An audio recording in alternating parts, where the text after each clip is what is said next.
Welcome back to another quick tech tutorial. If you've ever found yourself frustrated because you missed important Discord messages while your app was muted, you're not alone. But thanks to a new update, you can now stay in the loop even when you hit that mute button.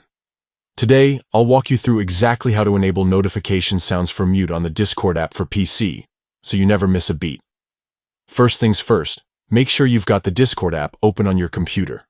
If not, go ahead and launch it. Once you're in, look toward the bottom left corner of the screen. You'll see your profile picture and name, and right next to that, you'll spot a small gear icon. That's your settings button. Click on it. After clicking the gear icon, you'll be taken to the user settings menu. Here, you'll find all sorts of options to customize your Discord experience. What we're interested in today is the notifications section. Scroll down or look through the left-hand menu until you see notifications. Go ahead and click on that. Now, you'll see a whole range of notification settings. Discord gives you a lot of control over how and when you get alerts. What we're focusing on is the sounds section. This is where you decide what kind of audio cues you get for different events.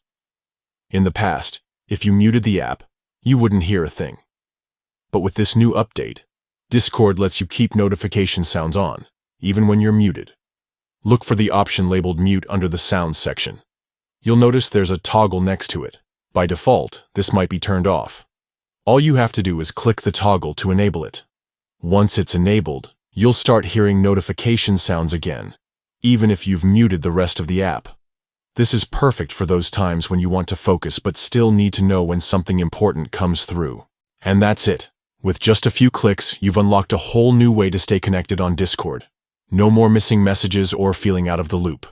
If you found this tutorial helpful, don't forget to like the video and subscribe for more tips and tricks. Thanks for watching, and I'll catch you in the next one.